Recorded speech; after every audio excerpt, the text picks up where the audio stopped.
Capítulo 18. Continuación de la singular actitud de un imperdible.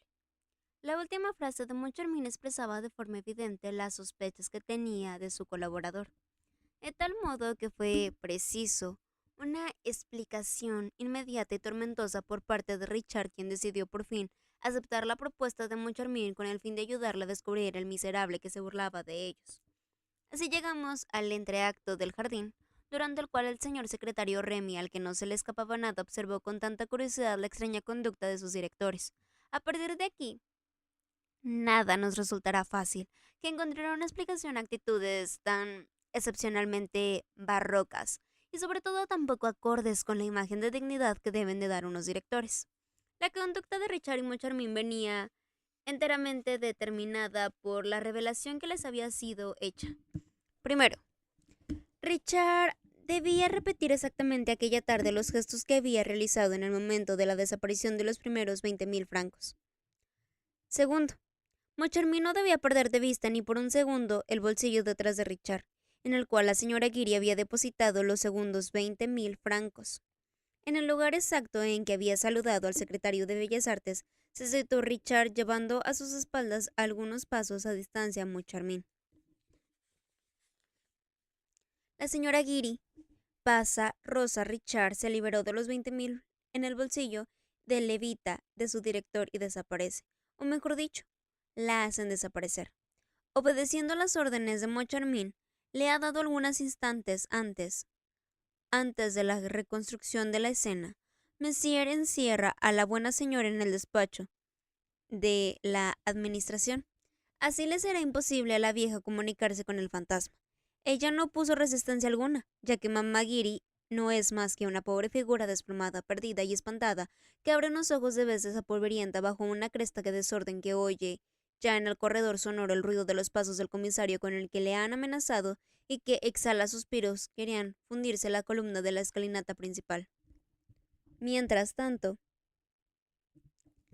Richard se inclina, hace reverencia, saluda y camina hacia atrás como si ante él estuviera el subsecretario de Estado para las Bellas Artes. Sin embargo, aunque semejantes muestras de educación no hubieran sacudido o causado el menor asombro en el caso de delante del director se encontraba, el señor subsecretario del Estado sí causaron a los espectadores de esta escena un poco habitual su asombro muy comprensible, dado que delante del director no había nadie. El señor Richard saludaba al vacío, se inclinaba ante la nada. El señor retrocedía, caminaba hacia atrás, delante de nada. Además de algunos pasos de él, Moncharmin se delectaba con hacer lo mismo, e incluso dejando al señor Remy suplicaba al señor embajador del Bordier y al señor director de Credit Central que no tocaran al señor director. Moncharmin, que ya tenía una idea formada, no creía en lo más mínimo que en lo que Richard le había dicho anteriormente. Una vez desaparecidos los 20.000 francos, quizás haya sido el embajador o el director de Credit Central o acaso el señor secretario. Y, bueno, este no había encontrado a nadie en aquella parte del teatro después de que la señora Giry le rozara, porque pues si debían repetir exactamente los mismos gestos debía encontrar a alguien hoy. Tras caminar hacia atrás para saludar a Richard, continuó caminando de la misma forma por prudencia. Hasta el pasillo de administración era vigilado por detrás de Moncharmin, y él mismo vigilaba a la gente que se le acercaba por delante. Una vez más, esta forma absoluta nueva de pasearse por los corredores de los señores directores de la Academia Nacional de Música habían adoptado no iba a pasar desapercibida. Y no pasó desapercibida.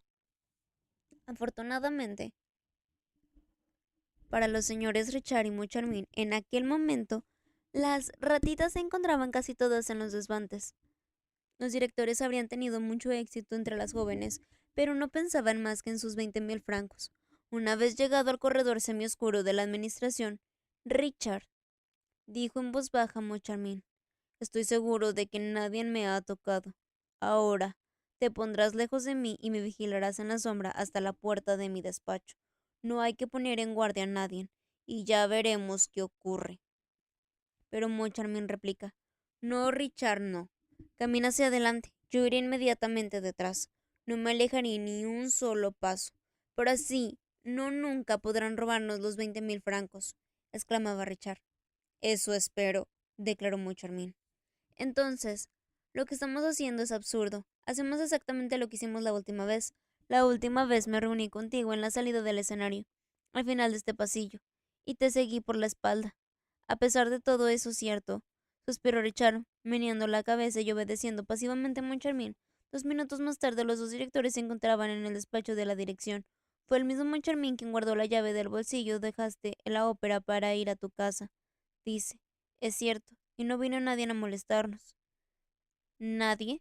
Entonces, reflexionó Richard, que se esforzaba por ordenar sus acuerdos. Entonces seguramente me robaron en el trayecto de la ópera a mi domicilio. No, profirió Moncharmin con el tono más seco. No, eso no es posible. Yo te llevé a tu casa en mi coche.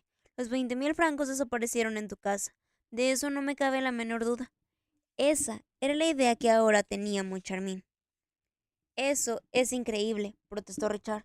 Tengo plena confianza de mis criados, y si alguno de ellos hubiera dado el golpe, habría desaparecido poco después.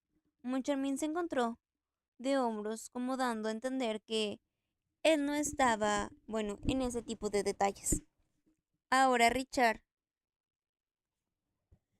empieza a creer que Moncharmin le trata como un tonto completamente insoportable.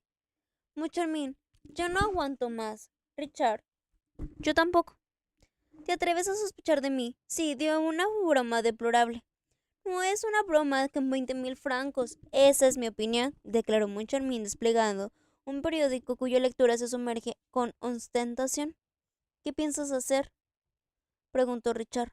¿Vas a ponerte a leer el periódico ahora? Sí, Richard, ahora hasta el momento en que llevarte a casa. ¿Como la última vez? Como la última vez. Richard arrancó el periódico de las manos de Moncharmin. Moncharmin se arrancó y se levantó más irritado. Se encuentra delante de un Richard exasperado que le dice mientras cruza los brazos sobre el pecho: gesto de insolente desafío desde aquel mundo que existe. Mira, dice Richard, esto es lo que pienso. Pienso en lo que yo podría pensar. Si como la última vez después de haber pasado la velada conmigo, me volvieras a llevar a casa en el momento de despedirnos, me diera cuenta de que los 20.000 francos han desaparecido del bolsillo de mi levita, igual que la última vez. ¿Y qué podrías pensar? Exclamó Moncharmin, adquiriendo un color carmesí. Podría pensar que, dado que no te has separado de mí ni un palmo, y que, según tu deseo, ha sido el único en acercarse a mí, como la última vez, podría pensar que si los 20.000 francos no están en mi bolsillo, tienen mucha posibilidad de estar en el tuyo. Moncharmin dio un brinco al oír esta hipótesis. ¡Oh! Exclamó. Un imperdible. ¿Qué quieres hacer con un imperdible? Atarte. Un imperdible. ¡Un imperdible! ¿Quieres atarme con un imperdible? Sí, ataré los 20.000 francos así, tanto así como en el trayecto a tu domicilio, o una vez en él podrás notar la mano de entre en tu bolsillo. Y así verás si la mía. Fue entonces cuando Moncharmin abrió la puerta que daba al pasillo gritando: ¡Un imperdible! ¿Quién me trae un imperdible? Y sabemos también que como en aquel mismo instante el secretario Remy no tenía ningún imperdible, fue recibido por el director Moncharmin mientras con una ordenanza le traía el tan deseado imperdible, y eso fue lo que sucedió. Moncharmin, tras cerrar la puerta, se arrodilló a espaldas de Richard. Espera, dijo. Espero que los 20.000 francos sigan estando aquí. También yo, ¿los verdaderos? Preguntó Moncharmin. Esta vez estaba decidido a no dejarse timar. Míralos, yo no quiero ni tocarlos, declaró Richard. Moncharmin sacó el sobre del bolsillo de Richard y retiró los billetes temblando, ya que esta vez, para poder corroborar con frecuencia la presencia de los billetes, no habían sellado el sobre y ni siquiera lo habían pegado. Se tranquilizó al comprobar que seguían allí. Eran los auténticos. Los colocó en el bolsillo del faldón y los prendió cuidadosamente con el imperdible. Después de lo cual, se sentó detrás de la levita, lo que no perdió de vista mientras Richard, sentado en su mesa, no hacía aquel mentor movimiento. Un poco de paciencia, Richard, ordenó Moncharmin. Ya faltan solo unos pocos minutos. El reloj dará la segunda a las 12, campanadas de medianoche. A las 12 nos marcharemos como la última vez. Tendré toda la paciencia que sea necesaria. El tiempo pasaba, lento, pesado y misterioso y asfixiante. Richard intentó reír. Terminaré por creer, dijo, en la omnipotencia del fantasma. ¿No crees precisamente en este momento, hoy, en la atmósfera, que en esta habitación uno no se inquieta, disponerse se asusta? Es cierto, dijo. Aprobó Moncharmin, que esté realmente impresionado. El fantasma, volvió a decir de Richard en voz baja, como si temiera ser oído por esos oídos invisibles. El fantasma, si fuera realmente el fantasma el que dio esos 3 golpes secos sobre la mesa que oímos, preferentemente el que deja aquí los sobres mágicos, el que habla en el palco número 5, el que asesinó a Joseph Buquet, el que hace caer la araña y el que me roba, ya que en definitiva aquí solo estamos tú y yo. Si los billetes desaparecen sin que tú y yo intervengamos, no veremos obligado a creer en el fantasma. En el fantasma. En aquel momento el reloj que se encontraba encima de la chimenea dejó caer la primera campanada de la medianoche. Ambos directores se estremecieron. Les atenazaba una angustia cuya causa no habría podido expresarse, y a la que intentaban combatir en vano, el sudor inundando sus frentes, y las últimas campanadas sonó con más fuerza en sus oídos. Cuando el penículo hubo callado, lanzaron un suspiro y se levantaron. Creo que podemos irnos, dijo Moncharmin. También yo, obedeció Richard. Antes de salir, permíteme que mires en tu bolsillo. Como no, Moncharmin, debes hacerlo, ¿y bien? Preguntó Richard y Moncharmin que palpeaba. El imperdible sigue ahí. Evidentemente, puesto que, como muy bien decías, no pueden robarme sin que yo me dé cuenta. Pero Moncharmin, cuyas manos seguían buscando en el bolsillo, aulló. Siento el imperdible, pero no los billetes. No, no, no bromees, Moncharmin. No es el momento. Toca tú mismo.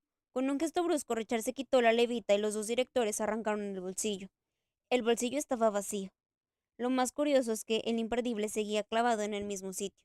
Richard y Moncharmin palidecieron, ya que no podía haber dudas del sitio. El fantasma, murmuró Moncharmin. Pero repentinamente Richard saltó sobre su colega. Solo tú has tocado mi bolsillo. Devuélveme mis 20.000 francos. Devuélveme mis 20.000 francos. Te juro, por mi alma, que no los tengo, suspiró Moncharmin, que parecía a punto de desfallecer. Y como llamaban otra vez a la puerta, fue a abrirla con paso casi en automático, pareciendo no reconocer al administrador Messier, e intercambiando con unos algunas frases sin importancia, sin comprender nada de lo que el otro lo decía, dejando por fin con un gesto inconsciente en la mano de aquel fiel servidor asombrado el imperdible que ya no podía servir para nada.